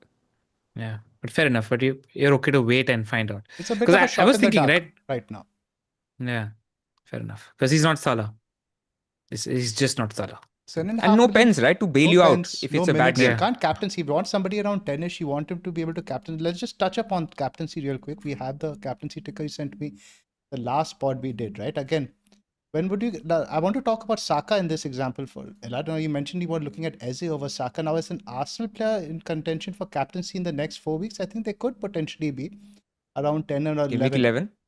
Gameweek 11, especially when Haaland is away to Newcastle and they have away to Sunderland. I like Saka that week because I don't think by 11 Palmer is going to be back. You're not going to be captaining Enzo or Joao Pedro. You want to go away from Haaland. You don't have Salah. You're going to go Arsenal. You have backup options in Arsenal and Chelsea, but just the way the Liverpool defense is these days, Haaland is default captain even 11. True. Could look at that as well. Could say I'm not going Arsenal. Not 12. 12 is even worse. Yeah, At 12 least is in tougher. 11 he's at home. Yeah. 12 will be hard. Keeping that in mind, I think Saka should really be there. The fixtures are just too good. No, I was thinking for Pras, right? Because Pras doesn't have BB to worry about. So he could, let's say, for example, go Josh King on the 5th midfielder spot. And then he can have a much more robust Isak Saka draft in space of Gu and have it much more robust compared to the draft that I was trying to build with Isak. I'm poor, man. I'll show you. It doesn't work. Haaland, Isak and Saka doesn't work. No, Like, it's very difficult. Then and also Arsenal defense. Yeah. And you don't want to compromise too much on defenders because defenders are giving points this season, right? So it's like you can't, it's not like last season. You can't ignore these 4.55 million guys. You're bleeding way too many points there also. I had an iteration of this draft, the Salah Haaland draft, and Semenyo became Eze, and then I had I woke up and then I said, no, I can't not have Semenyo. But I can do it. Like it's possible. Like if somebody doesn't have any value to add up in Semenyo, right? Like for 4 weeks or 5 weeks, you can go Eze. Whether you do it for reasons of trauma or EO, is up to you. But this you can still get triple Arsenal with Salah and Haaland. Fair. Where are you? What are two likely? Which are the likeliest drafts? Tell us that, Pras. Which are the locks? So move away from the Salah draft, Zoph. Yes, that's a double Arsenal attack. He's going likeliest defense. So go with the defender draft. Yeah. You send me 3. These are the 3. Let's use this one. Let's use this one. Because the one that LR has sent, I'm close to that as well. So I didn't want to use that same draft as the one we talk about. We're mentioning one we are doing similar with Maka, in which you've got TJ as the 8th, right? There's also one you mentioned on the Discord earlier. So okay, go to LR's draft. Then I'll explain from that. Because there are some iterations from that draft that I can talk about. So in this draft, like I said, one of the main ones that I have right now is instead of Dewsbury Hall, I have Miley, and I have instead of Rodon, I have our friend Richards. So that's the thinking. And instead of Pope and Sanchez, I just have Sanchez. I could get Pope, but I prefer Sanchez if I'm doing this draft because the defense is just too robust. If I'm going Richards, Anderson, Sinesi, Timber, Gabriel, I don't mind a keeper transfer later. So that's at least, let's call it the base case draft. But there's lots of iterations of that. Bowen can become DCL, and then that Lewis Miley spot can become Reinders. So that gives you a little bit more flexibility in terms of later you can downgrade 2 spots or 1 spot and then make them into Salah from Saka. So that is one iteration. The other iteration is that now if you go to the analytics draft, that if you wanted to get Bruno, and I'm not going to tell anybody to get Bruno, I was just trying to figure out, is there a way to get a Haaland Saka Bruno draft? It's actually not too bad. It's quite doable. It's about sacrificing the Timber slot, and apart from that, you've basically taken up that 5th spot into up to Bruno. It's a great draft. Sacrifices here. I don't find a sacrifice. It's a good draft. I'm trying to plug a hole because you still Bruno is the sacrifice. But yeah, I like this one a lot, man. Yeah. Because who are you missing out on? This one works if you want. Who's LR got in that Bruno spot? Boomo and DCL for Obi. No. That was what I was looking at. The draft which you had posted. He's got Bowen. Oh, he's got Bowen. So Bowen, right. You've upgraded Bowen in a way to Bruno by doing Timber instead of you get Raya instead of Timber. That's all. So it's not too bad. Yeah, Interesting. it's a good draft. It's The very thinking similar with to my Bruno, DCL Boomo draft, What do you where think I the about have. thinking Pras with going Bruno potentially is Gyökeres? You can then maybe instead of Obi, let's just swap that 9 million around. Get Gyökeres, I thought go for about that. double Arsenal I attack. thought If you about get that. the minutes, you can do Raya to Pope. So That you know just how saves you it is money. every draft. You start with that and then you say, okay, I can do that. Then you go, but Gyökeres is looking weak. Maybe I go Bowen instead. He also has good fixtures. Oh, then I can upgrade Rodon to Timber. So you come back to the same drafts that you Yeah. started with. So But I we are like the going idea through of these going cycles a lot. Gyökeres, you go Pope, that even gives you another 0.5 million over here to spend. You can even take Rodon up then to somebody else, another 4.5, or maybe just leave that money in the bank. That brings me Look around at to like process and like Pras, like give me your first 8 names on the wildcard, like locks. Gabriel, Senesi, Anderson, one of Rodon or Richard. So I'll say one of them are locked, Okay. right? So that's Hmm. 4. Saka 5, Semenyo 6, Enzo 7, João Pedro 8, Haaland 9. Saris is not a lock. Sar is not. He's got like there are some versions in which I go Enzo. I start with Enzo, then I can move him to Sar Or go later. The Minte. next two are not that amazing. Yeah. Fair enough. Fair So enough. I like your locks, and they would be similar to my locks as well. Like my OB or like one dead spot is a lock. Like I'm fair not enough. interested in. I think I'll rather like in this draft. In fact, if you want to know what my current draft is right now that I've saved on the thing, obviously it's not the one saved on the app. Is if you go to LR's draft, it's instead of Bowen, it's Minte. Okay. So instead of Bowen, it's OB, and instead of Dewsbury Hall, it's Minte, and I've got 2 million in the bank. Yeah, That's it's nice. where I've landed currently, because That's with that 2 flexibility. million, I can go back to Bruno in 2 weeks from Enzo. I can go Saka to Salah by downgrading João Pedro. I can go to Van Dijk if I want to in by game week 12. So I just think if you've got everybody who you want, you've got triple Arsenal, double Chelsea. In my case, triple Chelsea. You've got Haaland. You've got everyone who you want. Just leave that money and just spend it in game week 12 when there's going to be a lot of transfer pressure. Like my advice to you, I like the direction in which you're going with your draft. I like the Bruno draft also a lot, by the way. I genuinely like it. I think it's a very good draft. Decent minutes, yeah, all the players. Yeah. Just, if possible, avoid Raya, because there might be a world in which even in 2 weeks before Burnley Sunderland, like you want one of Timber or Eze as picks because they just look that explosive. So That's what I mean. You can't do Timber here.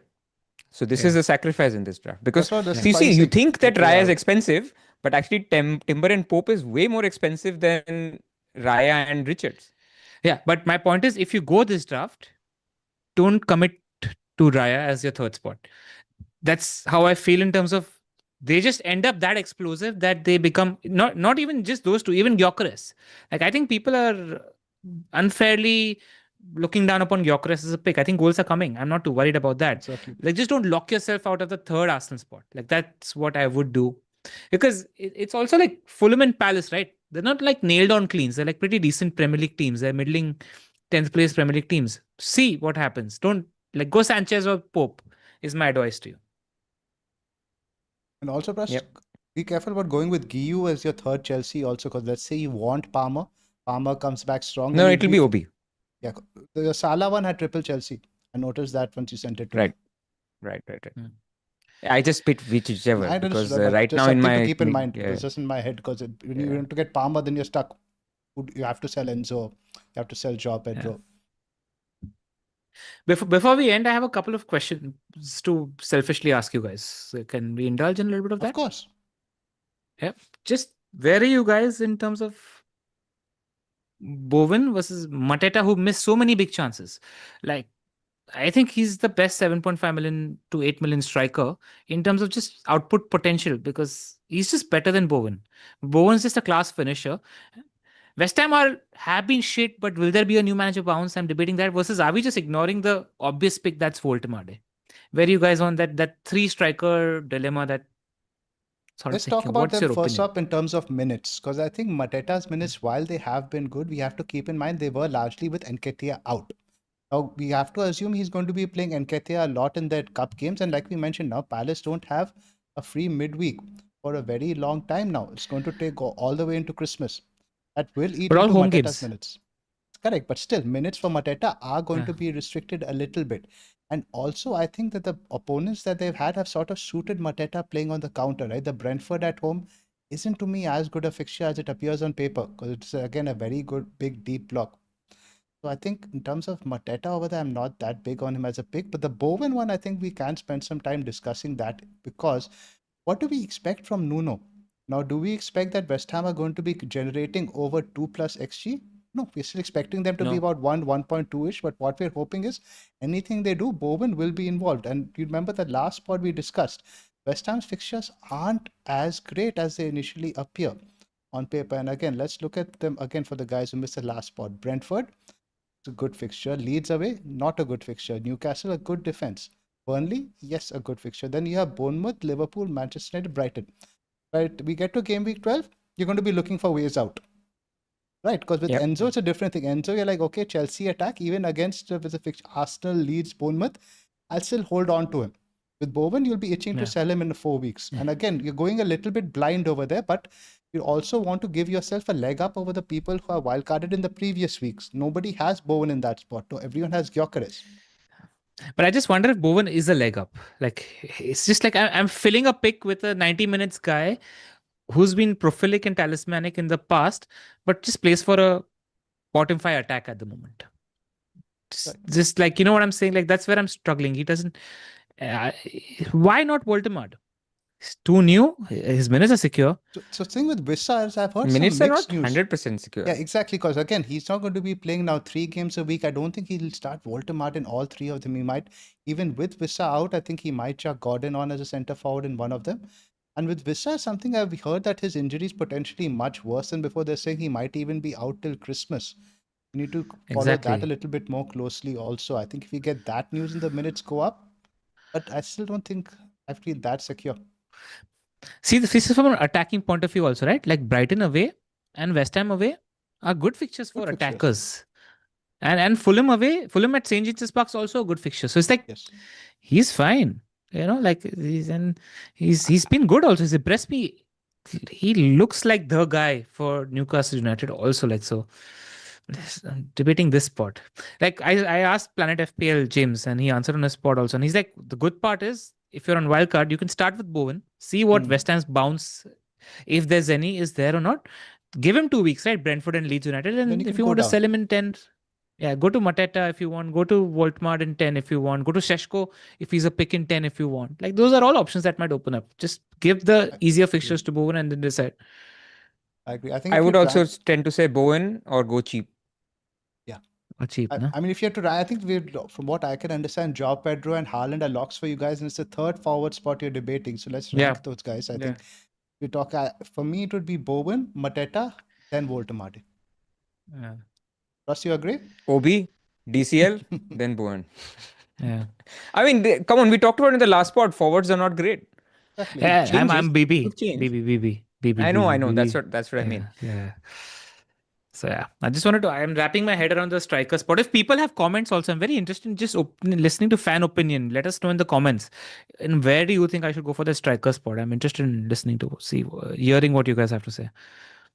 That's probably the spot that I've debated the most. And I Anything also think else? there's a little bit of. I think we might be underplaying Paqueta's potential a little. I think he's good. His DEFCON rate is good. He's a box crasher like Enzo, not very far away. How far forward will Enzo be if he plays the 10 Zoph? Like, what is the Even what's as a your 10, perception there? he's more of a box crasher than somebody who's going to be generating a high volume of shots. But the main thing is, I think it goes back to similarly what you said about Saka. He's got the big dog energy on him right now. He's seeing himself as the Ella, leader of don't the group. debate Enzo, man. If Palmer is out now till next international break, he's just a good pick. Short term, but he's just a good pick. Yeah, actually, if you think about it, since the start of last season, he's got 9 goals, 10 assists. That's output, man. That's genuine output. He has lots of routes to points, man. He ticks every box, and when Palmer is out, he will get to play some, whether, okay, some games George starts or Giui starts. Enzo will still get upfront a lot. He will play games in the minutes in the 10 position, maybe in the back end of the game. These are easy games. He takes corners. He could be on penalties or likely to be on penalties. In a good fixture run, there's no reason not to have him. Cool. Anything else? Just a little bit of detailing for those that are actually listening. If you're going for a draft that is similar to mine, BB plays out quite nicely because you've got like backup BB options also. So, like, let's say you are doing bench boost 9, you're getting Dubravka, Wolves away, Rodon, West Ham at home, Anderson, Newcastle away, and either Dewsbury Hall at Spurs at home or Sarr at Arsenal away, whichever way you see it, as a bench boost option, which I think is pretty healthy. Let's say if you get extremely unlucky and 2 players get injured, the same draft works really well for a bench boost 11 also, where Dubravka plays Forest West Ham away, Rodon plays Forest away, Senesi plays Aston Villa away, and Dewsbury Hall plays Fulham at home. So it's a nice BB9 option with a backup BB11 option if the players and minutes are not looking secure as well. Just wanted to add that thinking for those that have the bench boost left. So just looking at your bus team, Ella, this week you'll be playing Gabriel, Timber, and Rodon, benching Senesi, Anderson, and Dewsbury Hall, and Dubravka. Yes. Is any temptation to play Dubravka over Pope? Let's just actually spend some time on this. Let's go to the odds over here. Let's compare that, because that is an interesting question. Now, Leeds, look at the clean sheet odds, how much significantly better they are than Burnley. That shows Leeds you are the bookies. great odds. It shows you how highly the bookies rate Leeds. And Sunderland, to So be fair, one- also 30. But Sunderland and Wolves are more or less thing, right? Now, Burnley and Leeds, we expect them to be teams of similar strength, but as per the odds, that's not the case. Especially considering it's at Burnley. So if Perry is out, I know he was returning back pre-international break, so maybe he's not out. But I'm genuinely, then I could go like Pope and this other guy, what is it, Darlow. And play Darlow this week, and then just have Pope forever. Just be careful, because Pope is like Alisson. He gets these injuries. You need a playing second keeper if you go Pope. Then we make keeper transfer, man. What's the problem? Also, Pope is just capable of like these 10 pointers in these sort of games. Like I like Poma play. I'm in your same boat. But some other odds over here. Now, Chelsea are 1.69, Man City 2.05, Arsenal, Liverpool. See, top goal scoring odds. Not on Pras for my I mean, we know this. We get battered, man, by Liverpool. We know this. We are going to bring Liverpool back to life. We know this.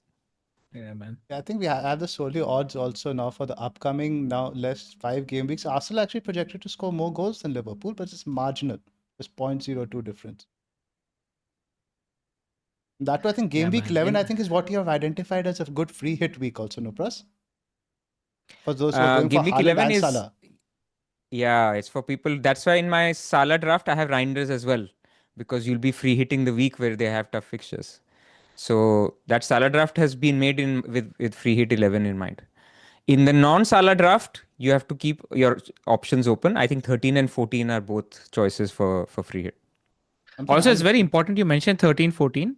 Just wanted to mention it because I was looking at the schedule, and it's a 3 game week where game week 13 is Saturday, Sunday, where a lot of teams that play on Sunday are playing on Wednesday night and are playing on Saturday again. So because it's Boxing Day, so you will 100% see rotation. No, not Boxing Day. Boxing Day is much later. Not Boxing Day, so not Boxing Day, but that's 6th December. All the teams are playing on Saturday. Before that, they're playing on Wednesday night. And a lot of the teams, 1, 2, 3, 4, 5, like 12 teams are playing on the Saturday also. So a lot of teams have like 3 games in 7 days. You will see rotations. It could be handy to like guess the rotation and play your free hit team. So I get the point you're making, because game week 12, you have right after the international break. Then you have a European game. Then you have a Premier League game on the weekend, and Premier League game midweek, and then Premier League game weekend. So there is some rotation that's going to be happening. Now, most teams would want to rotate in the Champions League, I think. But let's look at some of the games they're playing. Liverpool are PSV, Arsenal are Bayern Munich. So Arsenal's actually post-international break is Tottenham, Bayern Munich, and Chelsea. So that Brentford game is the rotation hotspot then. Yeah, so it could be useful just to see those games out. Yeah, with Man City. Arsenal are not going to stay forever. That's why Saka up to Salah, Timber to Van Dijk. These are moves that people should be thinking. That's why, like, the one advice I would make is for people, don't do any short-term punts.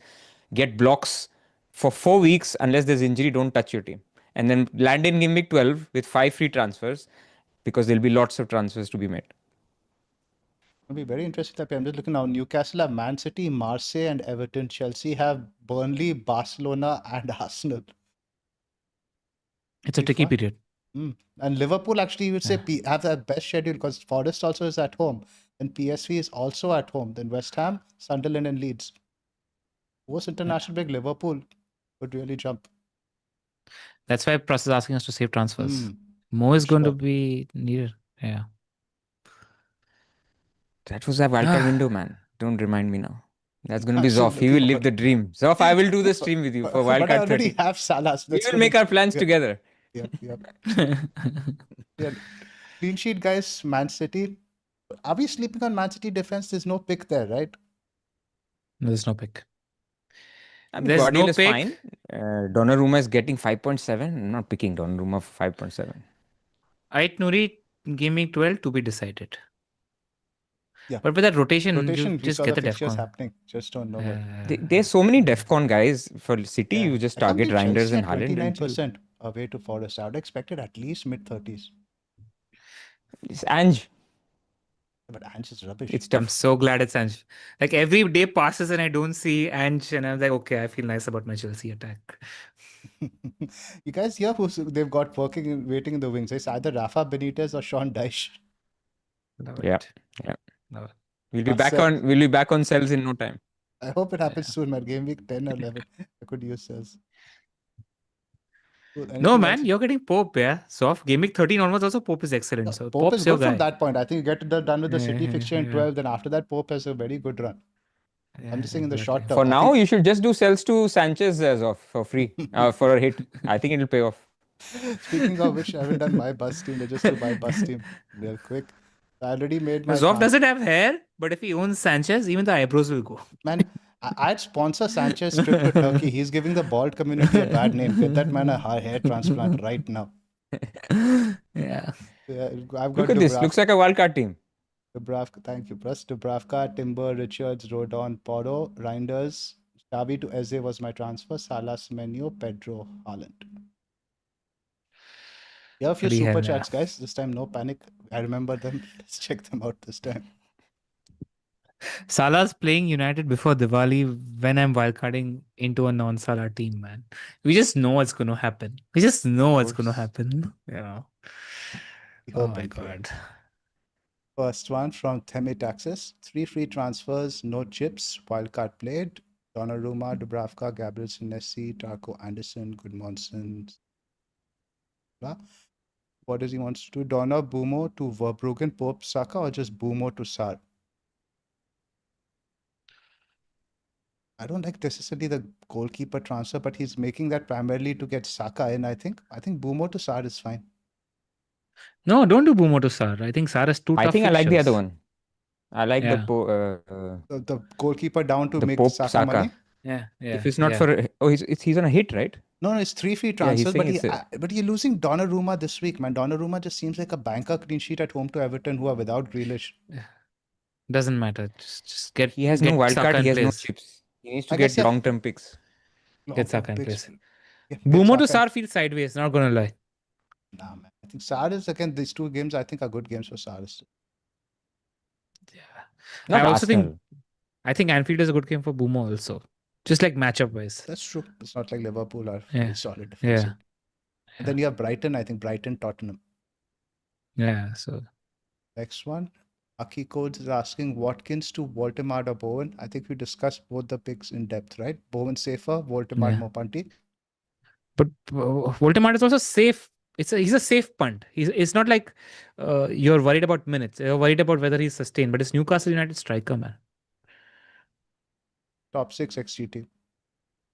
From Abdul Rahman Al-Tabi. Hey guys, love your pod. Keep it up. Thank you, Abdul. Transfer Enzo, if fit, or just play Rodon and Rod. Transfer Enzo, and I think we'll get some sort of news. It's the first kickoff on Saturday. I think Enzo is fine. Yeah. You see him in training. See, at the press Rodon is conference good before. as well. So if he's planning to play, like all three of us are planning to play Rodon. If I go down the Rodon route in my draft, like I think he's very playable. In fact, he's better than a lot of other players this week. So he's quite good. So if you're doing it just to bench Rodon, then maybe you don't have to. But it depends on the rest of your team. Like how much of transfer pressure do you have? What other picks you have? So in isolation, I think playing Rodon this week is not the end of the world, right? But yes, Enzo is a good buy anyway. So if your rest of the team looks good, then use your transfer. Next one. He hasn't mentioned who he's selling, right, for Enzo, so that would have helped us. From Pura, please recommend a differential no Salah, no Haaland draft. And also belated versions of thank you, Purav. Let's go Chelsea. Nice Salah, he's one of us. So no Salah, no Haaland. And why would you go no Salah, no Haaland, man? Did you lose a bet or something? He's with his FPL General's Mark's friend. Yeah, must be Mark. He's joined the league. Yeah. I mean, the opportunity lies in Arsenal. So I pick think your three no, Arsenal. then you go Isak, right? If you're going no Salah, Then you go Yeah, Isak. Isak. Yeah. See, we're all going to buy Isak, 8 Saka, million, Bruno. 7.9 million votes anyway, but that's going to be in 3 weeks. Yeah, I think go with Do you know, Isak, like could have for been that fifth Arsenal. mid, Get I your can Bruno. do instead of Minte, I can do words, man. Yeah. But I won't. From Joshua, hello, hey boys, love the pod. Salah, Gyok, Alderete to Saka, Isak, Timber. All for free. Allows me to go KDH to Minte next week. Belated happy birthday. Thank you, Joshua. By the way, Gehi is on Barca's radar for January transfer. That would be interesting. But I think he'll probably leave on a free, I think, in the summer. I think I don't know, man. They'll try to get money. selling Salah, guys, for Saka, do you think this is the week to do it? He's selling Salah and No. Gyökeres to Saka and Isak. It's away to Fulham. Away Yeah, to don't. Fulham. Saka is not needed this week. You can do That it being next week. said, if you what's want. up with Robinson, guys? I think always when Saka played Fulham, Robinson always did have his number, but they don't have Robinson this week. Castagna, I think, has been quite poor on that left side.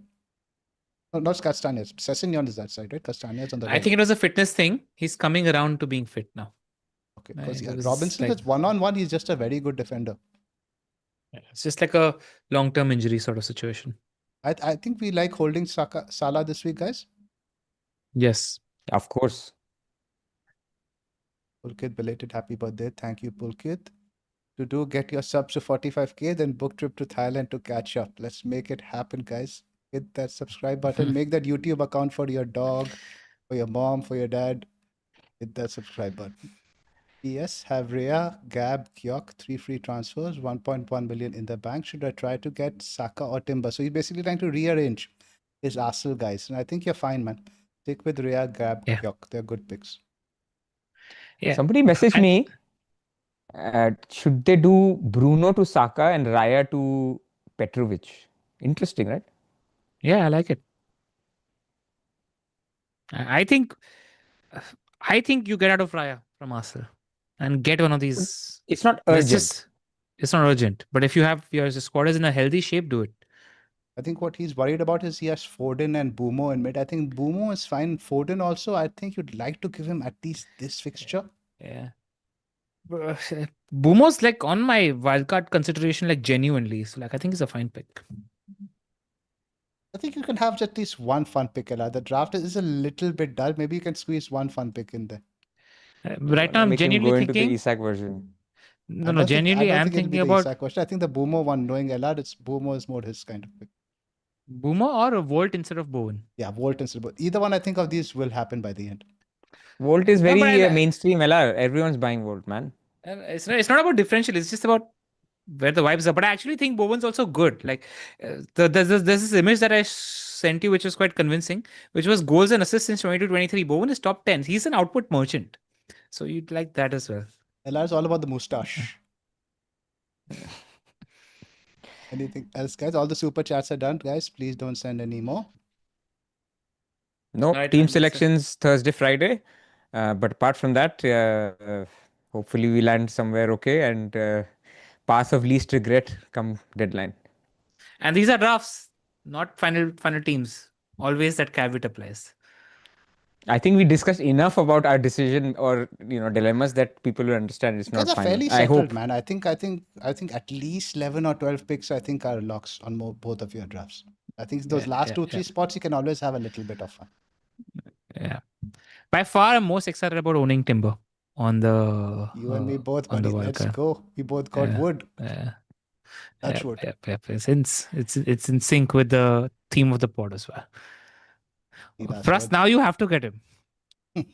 Like I said, I think your draft, if you do Bowen to Minte and have a dead spot and then keep 2 million in the bank is probably where I am at the moment. And maybe not Pope, but I have to do some goalkeeper research. Just one But last word. I've yeah. noticed that like now almost no drafts, even the ones I'm seeing on Twitter, have sacrificed Haaland for Salah. A lot were expecting it to go the other way around this time, right? But I think form has played a part. This is what I mean.